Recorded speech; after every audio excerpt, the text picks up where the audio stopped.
Welcome to the webinar. This is called Engineering Your 2017 Marketing Strategy.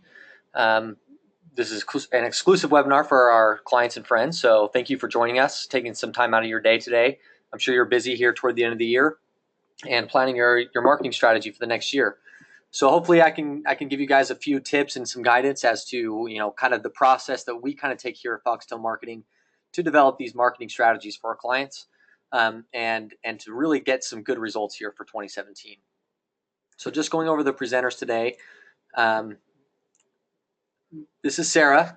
She's the president of Foxtail Marketing. Unfortunately, she's sick today, so she had to stay home. So I'm going to be doing this presentation as well. But you can feel free to tweet her at her Twitter handle, or email her if you have any questions on anything that you hear presentation as well. My name is, let's see here, get my slide to work. My name is Darren Faber. I'm the director of strategy here at Foxtail Marketing. I'm the director of strategy here at Foxtail Marketing. Again, you can jot down my contact information if you have any questions about anything that's in this presentation. And basically what I've been doing here over the past about 3 years is I've been in charge of taking these new clients as they come in, finding out what they're doing currently that is working for them, what's not, what kind of their goals are, and then developing the strategy around that so that we can successfully reach those goals without breaking the bank. And so that's kind of the goal here, is to kind of show you a little bit into our process, and kind of give you a few ideas on what you can do this next year to get the best results for your company, right? So really, there are 3 main steps to our strategy flow. The very first step is the research part of it. We want to do a bunch of research into 3 main areas. One is what your company's already doing. Another one is what your competitors are doing and what we might be able to take from what they're doing or do better than what they're doing in order to get better results. And the third thing is what is happening in the marketing landscape or in your industry landscape that is important for you to know in order to target the right tactics and to get the results that you want. Once we kind of have that baseline research, we set the goals. We want to know exactly where we want to go this next year, or for whatever period of time. We typically schedule or map out our strategies in 3 to 6 month increments, and then kind of revise that strategy as we go so that we know what to continue, what's working, and what isn't quite working the way that we wanted it to, and whether we need to pivot a little bit and kind of move on from there. And so once we have the goals, that's when we develop the strategy.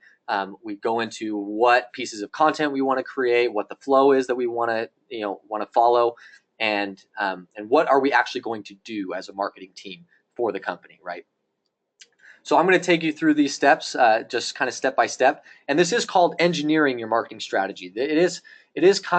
It's not as easy as just saying, okay, I've got these great ideas. We're going to map it out into a calendar, and we're going to, this is what we're going to do. There is a lot of technicality in here. And so I'm going to kind of show you what it is you want to know about, and kind of utilize as you engineer this marketing strategy. So research, again. Number one, the most important thing that you can research is what are you currently doing and what kind of effect is that having on your business? What kind of results are you getting? What is the cost of what you're doing? And how are you going to be able to scale that up? How are you going to be able to improve upon that for the next year, right? And most importantly, there's a few main things you want to know about. So these are our key metrics that we ask every client for. And surprisingly, a lot of clients don't know these numbers right off the top of their head, or have a good way of figuring this out. So the very first step is to find a way to figure this stuff out, right? Number one, what is the value of your customer? What is the value of somebody coming in through your marketing channel and converting into a customer? If you're a B2B SaaS company, you're going to have a lifetime value. So the average lifetime value, how long are they staying for? How much revenue are you generating? How much profit are you generating from that one customer? And then if it's a one-time purchase, for instance, if you're selling clothing online or something like that, what is the average customer value per purchase, right? And you can kind of use that metric as kind of your driving force for what do you actually need to set your goals for later on, because you know what the value of that customer is, you know where you want to go, and you know how much work and how much budget you can put into it in order to become profitable to get that customer, right? Now, once you know what the value of your customer is, you kind of jump to, okay, what are the key components or the key steps that a lead or a potential customer has to take before they'll close? What is the customer journey is what we call that. What are the steps that we want them to take? Do we want them to click on an ad, go to the website, then download a piece of content, talk to the sales team, get a demo, and then close? Or is it as simple as click on the ad, shop around on my shopping cart, add some things to the cart, and then check out? What are the key moments that lead to a conversion? And then finally, once you know those key moments, what are your conversion rates between each step, right? Not just once we get people into the funnel, how many of those people convert to customers? That's a great thing to know.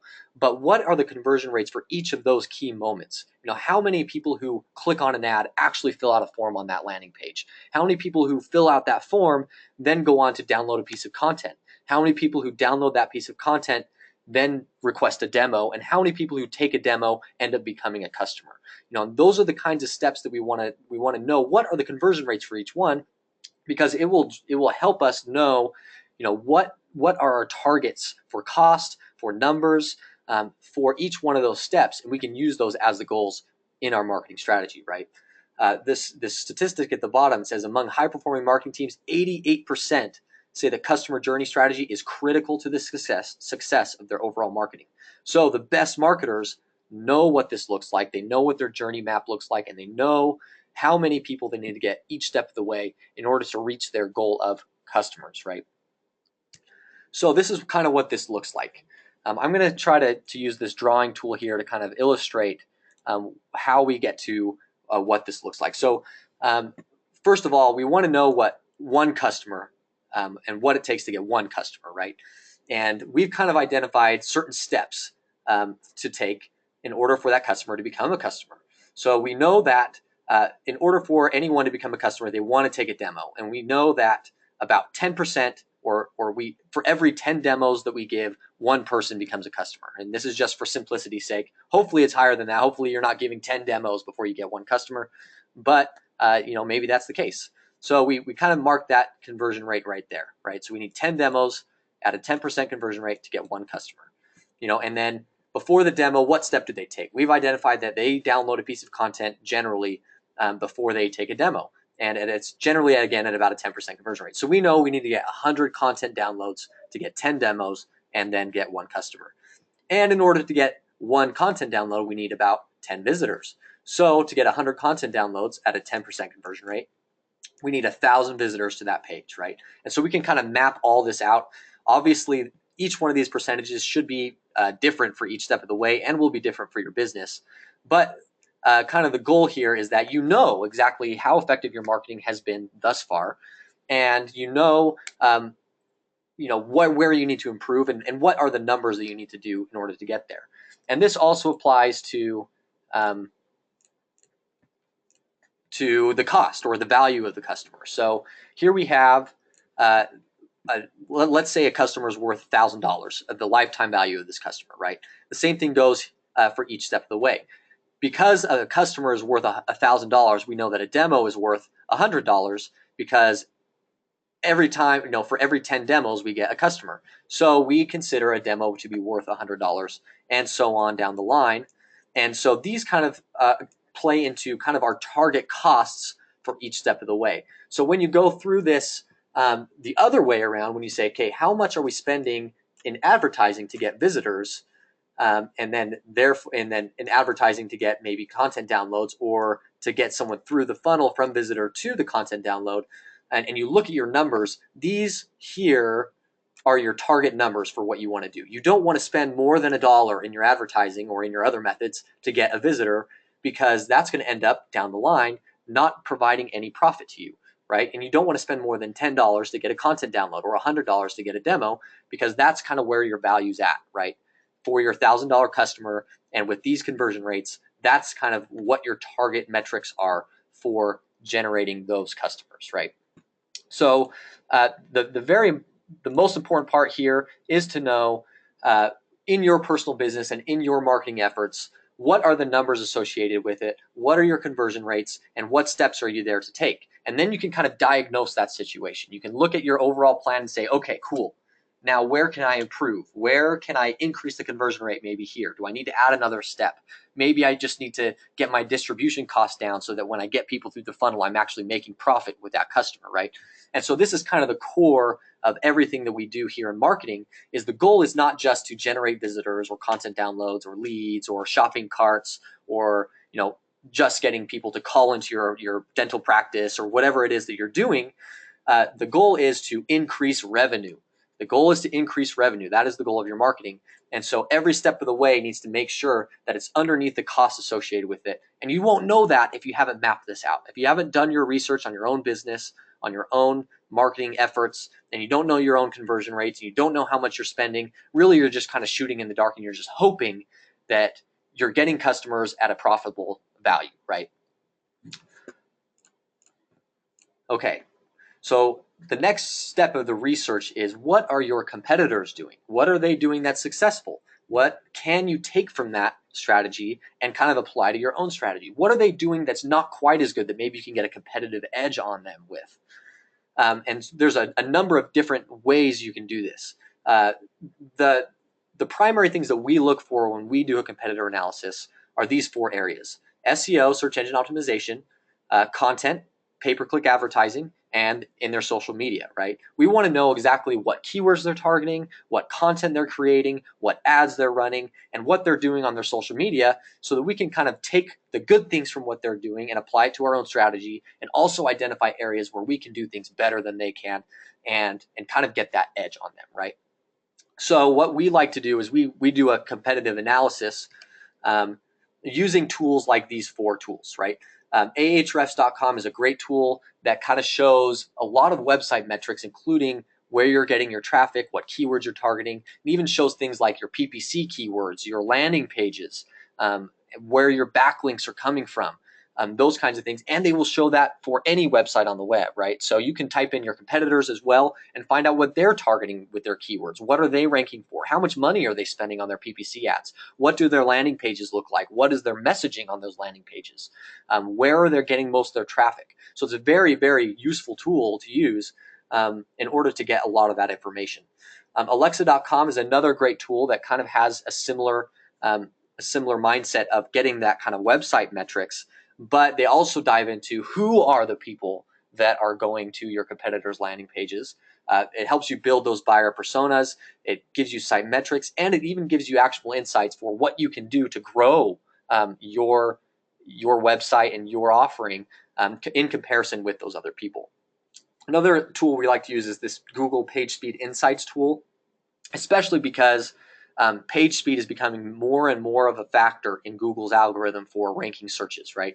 So if your website is really slow and it takes a long time to load, not only does that suck for people who are trying to go to your page because it takes a minute for it to download, but Google will stop showing your website to those people if it's taking a long time, because they know they want to provide the best results for the people who are using Google. They want to provide something that's useful to them, that provides a good customer experience. So we check on the page speed as well, and PageSpeed Insights also gives you insights into what you can do to improve that page speed. And if you type in PageSpeed Insights in Google, it'll take you straight to that page. And then again, their social media accounts. If you just look at all your competitors' social media accounts, you can learn a lot about what they're doing, what their strategies are. It's kind of an open door to all of their marketing, because we all know that everybody's on social media, and so it's the most popular place for companies to showcase what they're doing, what their offers are, and really what they're doing with their marketing, what content they're creating, who they're partnering with, that kind of stuff. So just check on their social media accounts, find out what they're doing, and you can learn a lot about their marketing strategies and what you can do better just by checking out their social media accounts. So here's an example of some of the information that we get when we do one of these competitor analyses, and we'll be giving out one of these free at the end of the webinar. We'll email who the winner is and go through this process with them. But so this is DevBridge Group, and we kind of showed kind of what their analysis is compared to these competitors. And this is the kind of information we kind of gather. So when we look at their website content, what is their page speed? Do they have conversion buttons? Is their header static? What kind of messaging are they using? Do they have calls to action? Do they have social buttons? All these kinds of things are what we look for on the website to say, okay, what can we do on the website to improve the customer experience there? And so you can see there's several areas here that everybody is a yes. Maybe we can't get an advantage there because everyone's doing that. But there's several where it's like we're a no, but there's a few people who are a yes. So maybe we want to incorporate that. Or we're a yes and other people are a no. So we have the edge on that. So maybe we should play that up a little bit. We can kind of look at these metrics and kind of dive into those and develop a strategy from those insights. Same thing with traffic sources. For instance, here we know that that devbridge.com is getting a lot of traffic from their search, which is really, really good because that search traffic is free. They've got great SEO and they're getting a lot compared to their competitors. But however, Codal.com is getting a ton of traffic from direct means, which means their branding is probably better. People recognize their brand. They're typing in their actual URL into the search box and getting their website. So maybe DevBridge could do a little bit more branding. And if I was to consult with Codal, I'd say, okay, maybe we need to work on the SEO. So we can kind of see where these traffic sources are coming from and kind of pull some insights from that. Same thing with content. What was the content that our competitors are creating, and how is that resonating with the audience? Because if they've hit on something that's resonating really well with the audience, maybe we want to write something similar or along the same lines to kind of take some of that traffic or rank higher or whatever it is that we want to do. Social media, what are they doing? What's their follower count? What accounts do they have? How often are they posting? What kinds of content are they posting? Are they posting only their own content, or are they curating content from other sources? Those are the kind of questions we ask when we look at the social media. And then SEO. What is the ranking that they have? How many links do they have to their website? Do we need to build more links? How many keywords are we ranking for compared to our competitors? And then also, what are the keywords that they are competitive for? What kinds of keywords are they not ranking so high on that we can't beat them out on? Where can we see in our own SEO efforts great wins? Maybe we're on the 5th or 6th search result, and we can kind of push that up to 1 or 2 in order to get more traffic on that. So that's kind of what we look for. And once you have all that competitor information, you can kind of tie that into what you're already doing and build a strategy from that. And then the third piece of research that we like to do is what are the current marketing trends? And right now, there's a lot of writing on this topic, especially for the trends for 2017. But kind of the two main trends that I know of are, number one, mobile. Everything's going mobile. In fact, a lot of the social media platforms and Google are actually changing what they do in order to accommodate more of this mobile mindset. So this statistics here, with a 98% growth in mobile app usage and 111% growth in SMS usage or text messaging, the majority of marketers are now using these mobile tactics to engage customers. So it might not be a bad idea to kind of tackle or explore the chance to maybe send a text message instead of an email or instead of an ad and see how that goes. On top of that, for instance, Google has announced that they're going to have different search results for desktop and for mobile, and you have to be able to work with that and to change that and provide a mobile landscape for your customers or your potential customers in order for them to have a good experience on their mobile devices. It's been almost a year now where Google has said if your website is not mobile responsive, you will not rank as highly and your rankings will start to go down.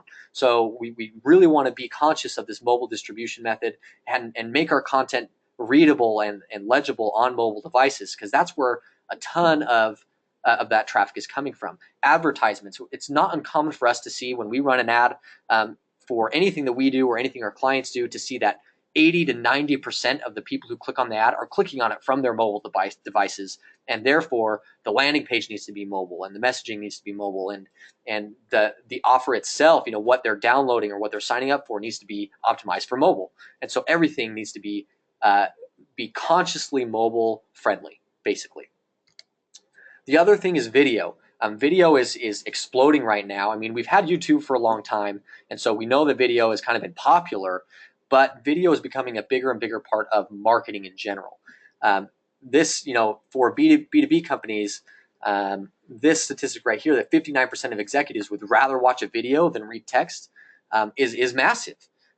People would rather get information from a video because it takes less time, it's more concise, and it's more like an actual conversation than a lot of the other means that we have now. 1 minute of video is worth 1.8 million words. You know, a picture's worth 1,000 words. I don't know how they came up with that. I'm sure the length of the video would matter, but it's true realistically. And kind of the end goal of marketing in general is to create that conversation with the prospect and develop that relationship. And a video does much more of seeming more like a conversation than a written page does, or even then a video, or not a video clip, like an audio clip, or things like that. A video is just a much more concise and clean way to present information in a way that almost anybody understands. Almost everybody understands communication in a conversation, and better than they do reading a book, or and that kind of thing. Everyone learns differently, but almost everyone can learn via a conversation, and that's really what video is trying to do, right? So maybe explore video. It's a little bit more of an expensive mean to create video, but it doesn't have to be that expensive. Even mobile devices have cameras that are great for taking video. Video doesn't necessarily have to be a super high quality, people snowboarding down a mountain with powder flying everywhere and really great sound on the background. But for instance, like this webinar is being recorded, and I can use that as a video on my own YouTube channel, or on my own blog, or on my own website, or et cetera, et cetera, et cetera. And you can do video in different ways than having a nice camera crew come out with great equipment and taking a super professional video. It doesn't have to be that way. There are lots of ways you can use video that doesn't have to be super expensive, or even that hard to do, right? But those are the two main trends I'm seeing right now for that have been going on in 2016 and will be moving toward 2017. We've noticed that in the last 3 or 4 months, a lot of these platforms like Instagram and Facebook and have really made a huge push for live streaming and things like that. So I think we're going to see a lot more of this video trend in 2017. All right, so now that you've done your research, you know what you've been doing that works well, you know what your metrics are, you know what your competitors have been doing, you know what you can kind of want to pull from them, and you know what the trends of the market are, right? Now, what are your goals? What do you want to accomplish in the next year? And number one, again, the goal of every marketing strategy should be revenue. How much do you want to grow your revenue? How many more customers do you want? How do you want to grow your company? Not just how many visits do we want, how many leads do we want to generate. All those are great things, and they're sub goals of this main goal. How do you want to grow your revenue? And if you don't know what your numbers are now already for your company, you won't know really what the benchmark is for how much you can grow, right? And then after you kind of set your revenue goal, what sub goals do you need to set to reach your revenue goal? Now, this is easy if you've done your research properly, and I'll show you why. So here we are again. Here's our overview, and you can see that the sub goals are simply what do we need to do over here in order to get our customer over here, right? So our sub goal will be, we want to get this many visitors to our website. We want to increase this conversion rate in order to make it so that it's easier to get more demos and more customers. We want to get this many content downloads. Those are the sub goals that go to our end goal of how many more customers do we want. And so when you're looking at the goals for your marketing team and the things that you're going to be reporting on and checking in on a week-to-week and month-to-month basis, these are the things that you want to, you're going to start with your customers, and then you're going to say, okay, are we doing what we need to do in order to get to that customer goal? Are we getting the visitors that we want? Are we doing the content downloads? Are we increasing this conversion rate? And how can we improve on that? And I would suggest quarterly or even monthly, going over these numbers and saying, okay, what's working? What can we do better? Where do we go from here, right?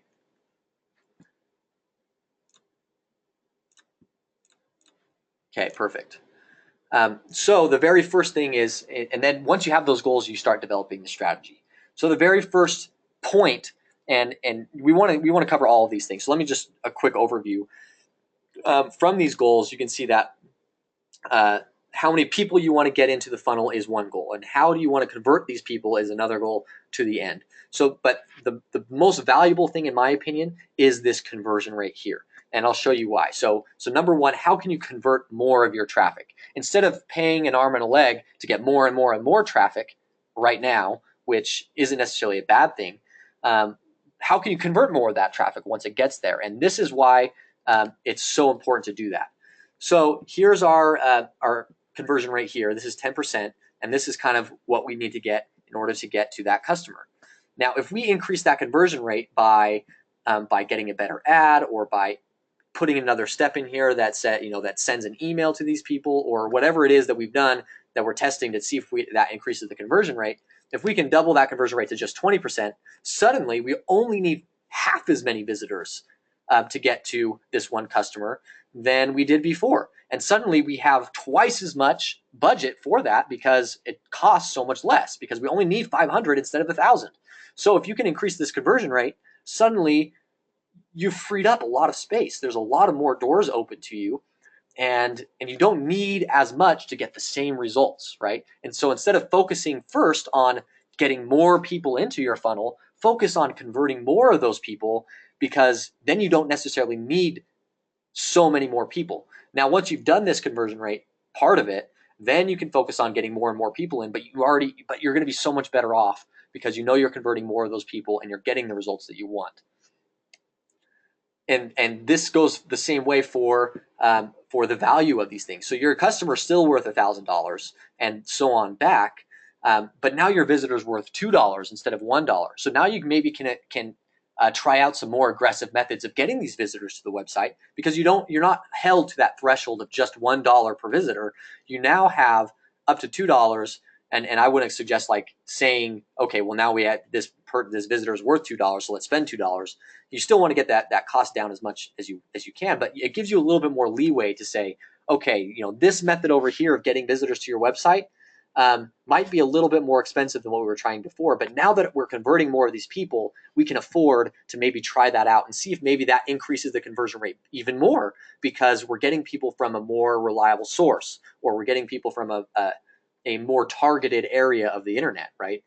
Maybe we're, instead of using Facebook ads that cost so little, we might be able to use LinkedIn ads that target more of our business, target audience that costs a little bit more, but then that will in turn increase this conversion rate even more, and we can afford that, right? And so you can kind of look at it that way. So my personal suggestion is to focus first on increasing this conversion rate before you focus on just getting more people into your funnel. So the way you can do that with that conversion rate is to create content. Especially on digital means, content reigns king. Content is everything, and the reason for that is because people do their own research all the time. We have these smartphones, we have these devices. Information is so readily available now that people are almost like they do the sale themselves. Salespeople are important, especially for high risk or high cost things. But most people will do a lot of research beforehand, and if they don't know where to find the right information, or the right in reality, that means if they can't find the right content, then they're unlikely to engage with your brand. They're unlikely to continue on that process with your brand. They'll go with a competitor, or they'll go with some other solution, instead of engaging with you and asking more questions and getting more information from you. So really, this content creation and content optimization side of marketing is so vital to increasing those conversion rates, because really what you're doing is you're providing more value and more information and answering more of their questions when they're actually doing their research than you were otherwise, right? So as you create that content, you're really providing that value and that kind of foundation for them to say, okay, maybe this is actually a solution that could work for me. This answered all of my questions. I don't have very many questions. I might even purchase this right now instead of going through another step or two, especially for someone who has an e-commerce store online, or is looking for a consumer to purchase something on their website. This is so important. You want to be able to give them all the information and answer all their questions so that they feel comfortable making that purchase while they're visiting your website. So what content do you need to create? So another way to look at this is each one of those key moments in your customer journey can fit into one of these three categories. If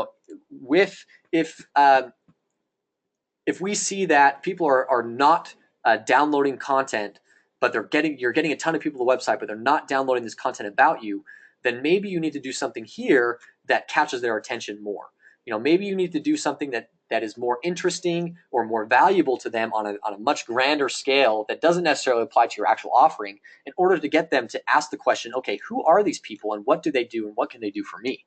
And if they're getting to this point and they're downloading a piece of content or they're looking at your products, but they're not quite getting to the shopping cart or they're not quite getting to a demo, maybe you need to do a little bit more optimization here in the middle of the funnel to say, you have a question in mind or you have a problem in mind. This is why maybe we could be one of the, we could be the solution for you, or what we do could be the solution for you, so that when they get down to this bottom of the funnel, you can now say, okay, now we are the solution better than our competitors for doing this thing for you, right? So really you take a look at this, and each one of these has its own conversion rate on a grand scale. You'll have your conversion rate between each step already, but maybe you also look at it as, okay, our top of funnel people aren't converting as well to our middle of funnel, so we need to create some more information or answer more of their questions to do that more effectively, right? And so this is where we look at, okay, what pieces of content do we need to create? What questions do they have at the top of the funnel that are not being answered?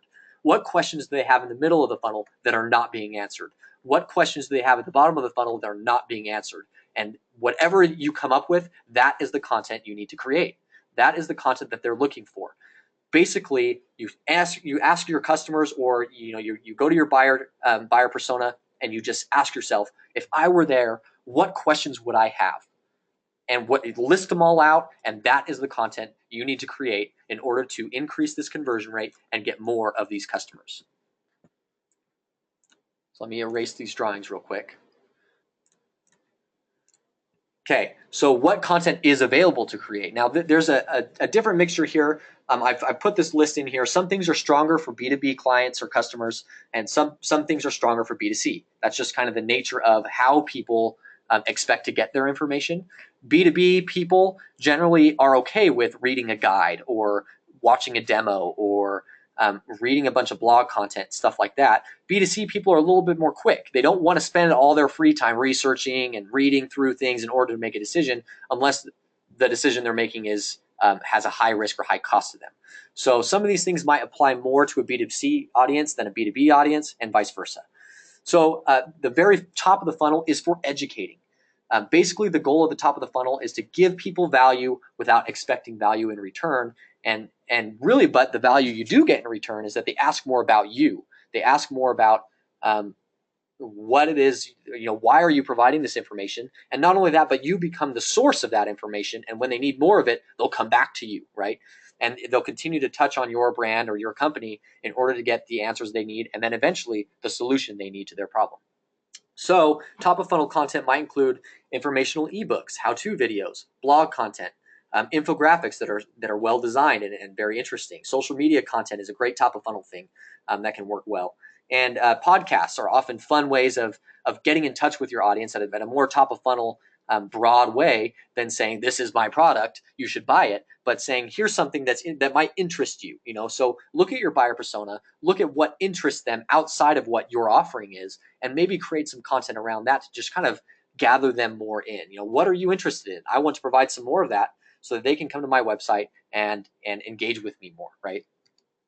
The second area of the strategy is this convincing stage. And this is not so much convincing them that you should be their service provider, or what you have should be what they need, but this is more convincing them that that the solution that you have, or the way that you have to solve their problem, is the right way to solve their problem. And then after that, you can kind of go into, we have competitors that solve things in the same way, but this is why we're different, and that's more bottom funnel. But this middle funnel content would be more instructional white papers, videos about your products, webinars, data sheets, use cases, and product and solution pages are great ways to say, here's more information about how you might be able to solve your problem. Whatever your problem is, and this is the way to solve your problem. And I'm going to convince you that that the way that we know of, because we're the experts, to solve your problem is the right way to do it. And then once they're convinced, okay, yeah, that's the right way to solve my problem, they might now think of, okay, now who is the right person to do that for me, right? And that's where the bottom of the funnel comes in, to the converting stage. And this is where your sales materials come into play, your sales slicks, the presentations you have, your demos, and then if you're an e-commerce site, maybe your product descriptions, the actual dimensions of whatever it is, the specs of it, what type of material it's made out of. All that kind of information is more of the bottom funnel stuff to say our solution is the solution for you in comparison to what our competitors are doing, right? And you can do this through competitor comparisons, case studies, that kind of thing. So again, as you're looking through this whole funnel approach, you can think to yourself, okay, I'm going to answer these questions using this piece of content in this way, and this is how I'm going to deliver it to them, right? So it's not enough to say, I have this content that answers their questions. I need to now put it into a format that makes it easy for them to find that information and to engage with that information. And that might be through a number of ways. And we call these distribution methods. And this applies to the full funnel. This is a very interesting statistic that I think of is high performing marketing teams are almost 35 times more likely than underperformers to say they are excelling at creating personalized multi-channel customer experiences across all business units. Basically what that's saying is they know how to engage with people throughout every stage of this funnel, not just getting people into it, right? They know how to engage them with the different content. They know how to answer their questions. They know how to get them at when and where it matters most, right? So different distribution methods include email. Now, email is super effective. You probably get spam email in your email all the time that you disregard, and so it might be easy to say, well, marketing emails really aren't that effective, and they really aren't as effective as we hope that they would be. But realistically, an email list that you have are people who are somewhat interested already in what you do or who you are, and you gather that email somehow already. So it's not quite as cold as just saying, just a random person who stumbles on your website.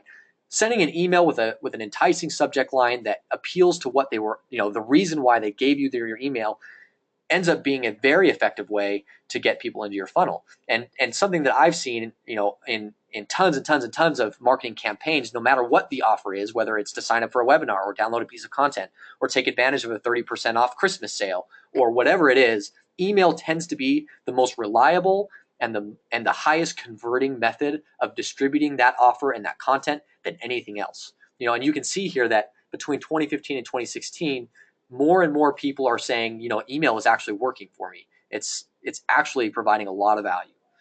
Now, social media is something that's kind of similar in that people are using social media all the time. You know that your target audience is on social media because everybody's target audience is on social media. You just need to learn how to use it correctly, right? And this is particularly interesting depending on which platform you're using because of which type of business you have. For instance, a B2B company will use LinkedIn and Facebook, while a B2C company might be using Pinterest or Instagram more so, right? And so you need to be able to have the right strategies in this social media, but people are starting to figure that out. There's a lot of writing on this subject, on how you can be effective in your social media marketing. But look at this increase. In 2015, only 9% of marketers said social media directly generated ROI. And then 75% of them this year said that it generated ROI. And this is due to, one, people are figuring out what works. And number two, people are figuring out how to actually measure that. Previously, maybe it was being effective, but people didn't know exactly how to track how their social media was affecting their marketing strategy, and how many customers are they actually getting, right? So now 75% of marketers are saying that social media has been an effective medium for them. PPC, or paid advertising, is a huge thing that is so important, especially in digital these days. And unfortunately, it also scales up with your cost, right? So with PPC, if you want to get more people, you have to pay more money. That's just kind of the nature of it. But the good news is that with PPC and with any ads in general is that it's so easy to be so detailed in your target that you can get your message in front of the right people so effectively that they actually do convert. So this includes your Google search ads or Google display ads. Now, remarketing is one that needs to be done for every company. Basically, what that means is you are able to target people who have already engaged with your website and reach out to them with a different message to bring them back, and re-engage them. So remarketing is super important, and that can be done on Facebook, on Twitter, and on Google. And then your social media ads. Facebook is great for all types of businesses. LinkedIn is great for B2B again, and Pinterest and Instagram are great for B2C. And so utilizing these ads are very important distribution method that can be used throughout the whole funnel. And then finally, SEO, search engine optimization. Um, Oftentimes, it takes a little bit more time to find the value in your SEO, but over time, it doesn't scale up the cost like PPC does. If you can do the upfront cost of creating the content, optimizing it on your website, building out blog posts, whatever it is, you'll find that over time it will mature. It's like a fine wine. The longer it sits, the more appealing it gets, and the better it tastes, right? So SEO is the same way. As time goes on, you start getting more and more value for less and less cost, and it becomes a very important method, especially when you have a product that is a shorter sales cycle, that people are really just searching for it, and then they go to the website and they purchase. SEO is a very valuable resource then, because you want to be able to find and reach those people when and where it matters the most. So that's what you look for in the distribution methods. Now, when you're building that strategy, how can you reduce your marketing costs? Again, we've looked at the cost of creating the content, and then also talked about how getting more and more people into your funnel generally just increases your cost more and more as well. So really, I've kind of broken this out into two different types of costs. So we've got the distribution costs and we've got the content creation costs. So the distribution costs, you can decrease those costs in a number of ways.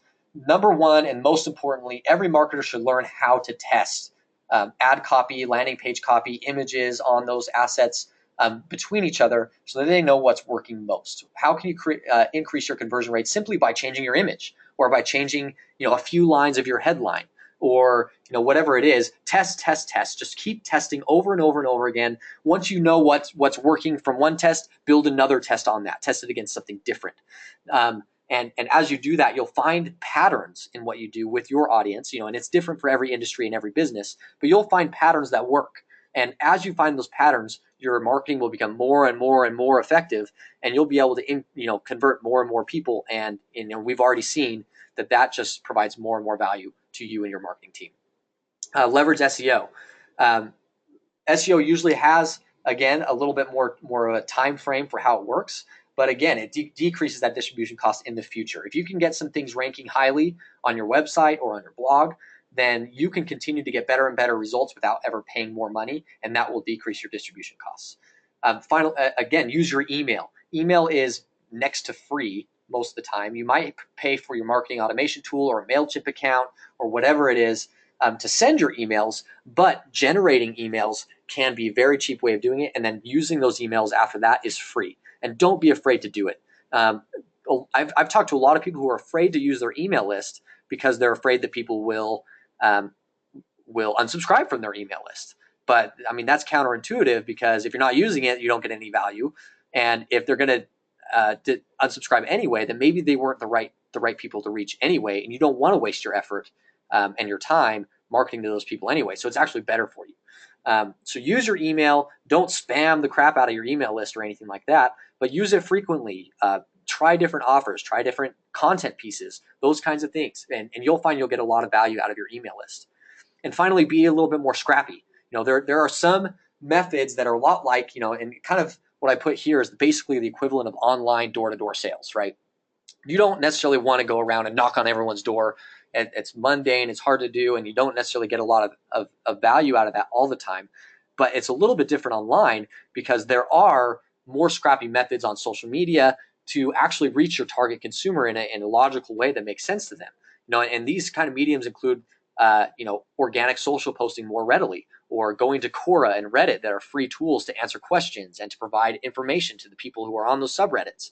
And it's broken out in a way that where the people you're trying to target are, as opposed to your door-to-door knocking is you don't know who's on the other side of the door, and so you don't really know if that's somebody you want to talk to. But online, there is a way, to see who do you want to talk to, what questions they want to have answered, right? And so utilize that more and more. LinkedIn groups is another one. You can find groups of people who have similar interests to what you want to do, and you can reach out to them in different ways. So if you don't have a whole lot of money to distribute your content or your offering, go for more of these guerrilla marketing approaches that take a little bit more upfront manpower, in order to get your message in front of people, get some traction, and then hopefully increase that marketing budget so that you can reach people in less time-consuming ways. Okay, how do you decrease your content creation costs? One way is to use inexpensive design tools. Everybody wants well-designed, good-looking content, and there are tools out there that can help you do that in a very easy way. Most people, when they think of the design of their content or their website or whatever it is, they think of the Adobe suite. They need a graphic designer. And all that's expensive. Graphic designers are expensive to work with, although they're very valuable.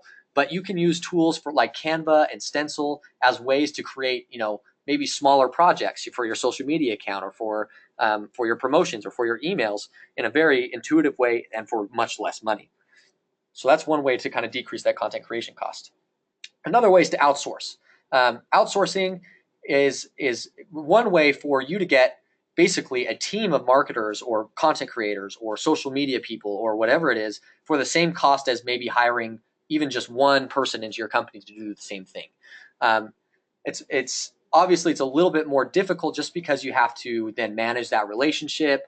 You have to have that communication. You have to have someone there to kind of manage that communication. But when you outsource, you do often get a lot of value for that maybe you just don't have the bandwidth for in your own company.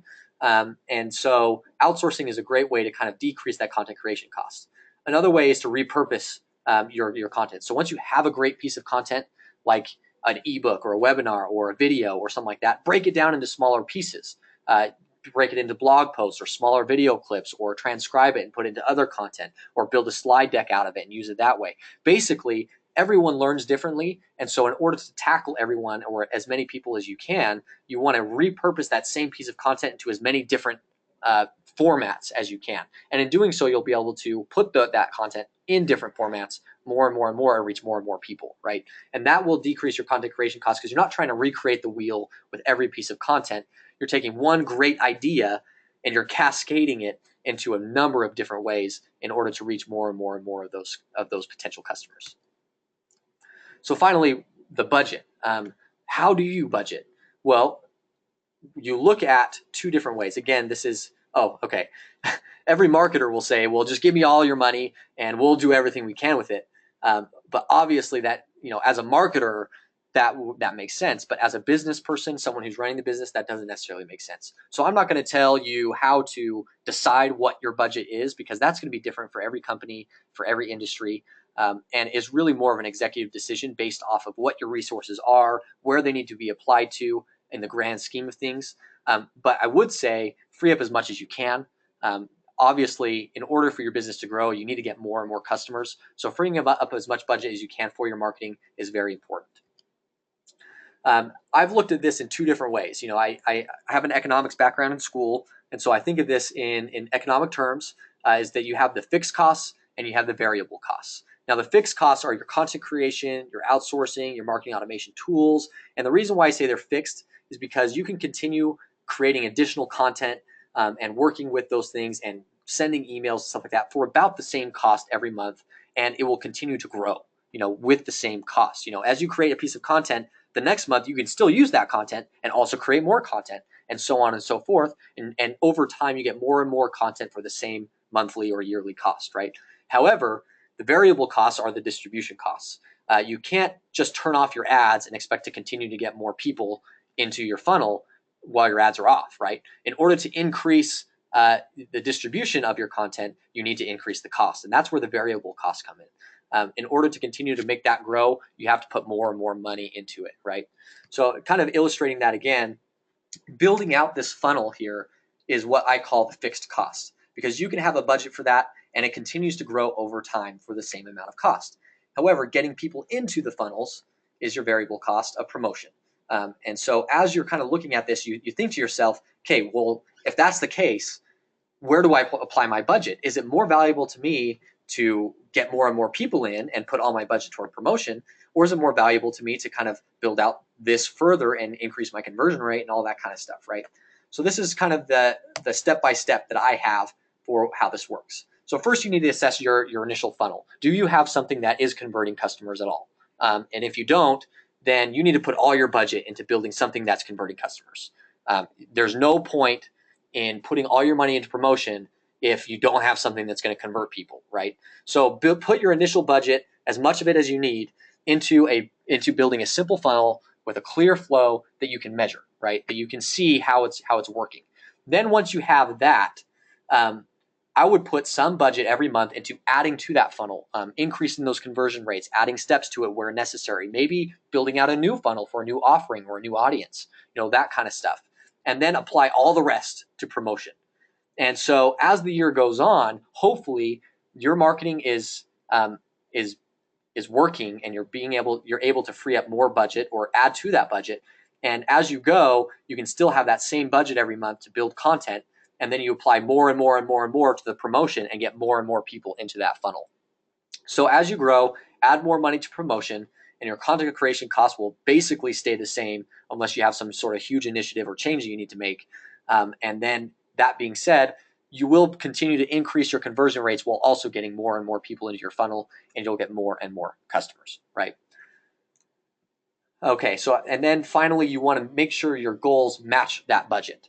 So if I have a goal of getting 100 new customers, and that means, and I go through the steps and I find out, oh man, that means I have to get 100,000 visitors to my website.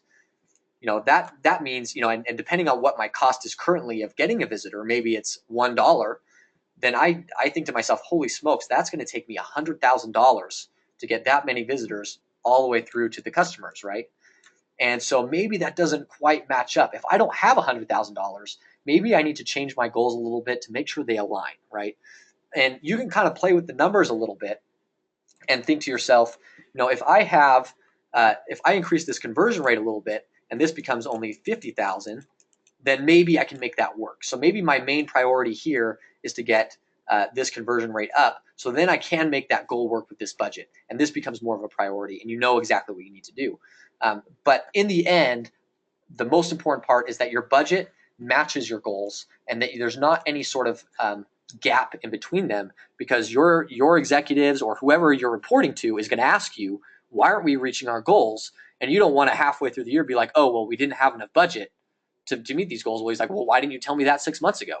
And then you're kind of in the hole a little bit, and you're not sure what to do, and suddenly you have a ton of pressure over the next 6 months to double your efforts with the same amount of money, et cetera, et cetera, et cetera. So it's very important to be realistic about what your goals are versus your budget, and to make those numbers work, and still be aggressive in those. You don't want to have really lax goals, or else you don't push yourself. But you want to be ambitious while also being realistic, right? Okay. Now on that strategy note, there are several things that I think are important for marketers to focus on over the next year. And this kind of ties into the questions. Number one is your website is so important. So important. If you look at your website and you think to yourself, oh, this could be better, or I'm not sure the flow is working right, chances are that your new visitors are thinking the exact same thing. And so your website is so important because it's what Google uses to rank you in its algorithms. It's what the first impression of your company is when people get there. And it's so important to have a great website that is easy to use, that it's very clear what the flow of a user should be going through that. And so my number one thing is do something to improve your website this year. Budget out some work, whether that's just updating the content on it, or changing out some images, or building out a new section, or changing the design a little bit. Whatever it is that you need to do on your website, do something to improve your website this year. I think that's so important. And as time goes on, especially with the mobile revolution that's going on, make sure your website is mobile responsive and that it has a good experience on mobile. Not just that people can read it on mobile, but that it makes sense on mobile, right? All that kind of stuff. The other thing is do something that will improve your funnel this year. Build a piece of content and ask your customers or your buyer persona or your potential or your target audience, find some way to get some feedback from them to find out what it is that they are asking. What are their questions? And a great option for that is to ask your sales team if you have one. If they're talking to people on a day-to-day basis that are potential customers, they know what questions are being asked. They know what questions are needing to be answered. And if they're getting the same question over and over again, the chances are that question is not being answered when people go to your website, because chances are they went to your website, they found a bunch of information and they talked to your sales guy and they asked that question because that was a question that wasn't answered on your website, right? Another thing I would say is write some blog posts. I think a blogging strategy is super important no matter what business you're in for a number of reasons. Number one is it allows you to answer those questions that people have. Number two, it provides great SEO value because each one of those pages is going to get ranked by Google. And chances are you're going to get something that resonates with your audience up to a high enough level that people will actually engage with you. And so I think having a clear blogging strategy and getting people to write is very important. And especially when you have someone who's an expert.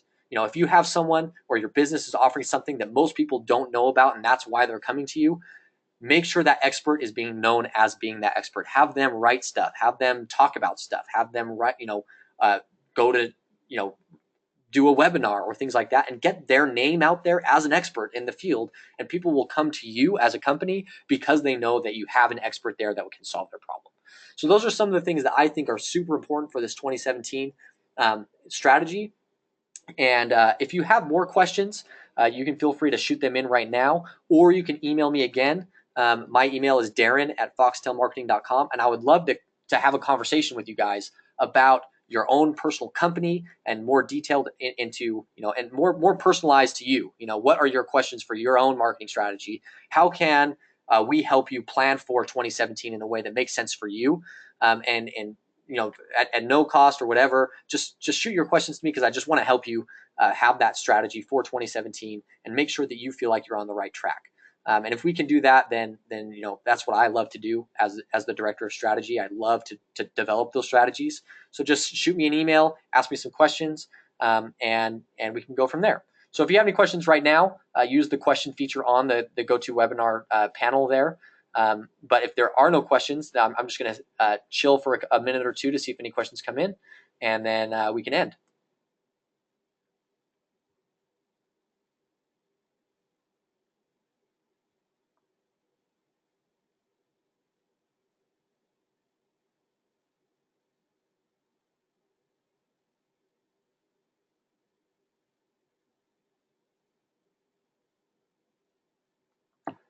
All right, one question that's come in is how important is paid? How important is paid per click marketing? Obviously, it's of different levels of importance for each business, but when it comes to especially the online channels, it's extremely important. I don't think any company should have zero paid budget. Basically, because there's no better way to get your message in front of the right people. There is no better way of doing that. You can have a great website and you can have great content. And you can even have great SEO value. So when people search for you, they get to your website and they're converting. But even then, you can still get more targeted customers and get in front of more, and get your message in front of more people by using pay per click advertising. Now, people, when they say pay per click, are often meaning Google in particular. Now, I think there needs to be a distinction made there. Google versus social media ads, it might be different per company. Social media to me is the most valuable because I know that every social media platform has a way to target their users in a way that I can get to my target audience, whereas Google is not always so clear cut. You can have your search ads that target keywords that people are searching for, and that's very important, but it's also very high competition and can be very expensive depending on your industry. You can use the display advertising. Where Google is really great is the remarketing aspect, where you're advertising to people who have already been to your website. I would suggest using Google remarketing for any company. But in particular, social media advertising, I think, is the most important way of scaling up the traffic that goes through your funnel. Okay, what should be the acquisition cost for a pay-per-click campaign? Now, that's a really great question, and that ties into what I was speaking to earlier. So let me go to an earlier slide here real quick and see if I can. So here it is, another research section here. So it really depends on your company, and if you have your research done, then it's whatever this value is here, right? So if you know that that this is the value of your customer, and here's the flow, and this is how the value of that visitor. You don't want to spend more than whatever this number is, right? So hopefully you have higher conversion rates and your value per customer is higher, or whatever it is. But hopefully your number here, if your cost per acquisition on your pay-per-click ads is higher than what this is, then you're losing money. And so this needs to be the value for your acquisition cost.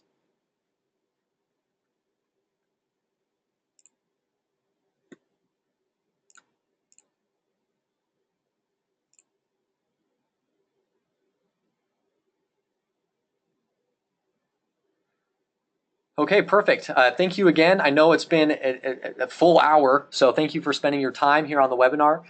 If you have further questions, then you can continue asking me. Chase, I'm getting you this answer, this question. I'll email you the answer from my perspective, and we can go from there. But thank you again, and we'll hopefully see you during our next webinar. So I appreciate it, and have a great day.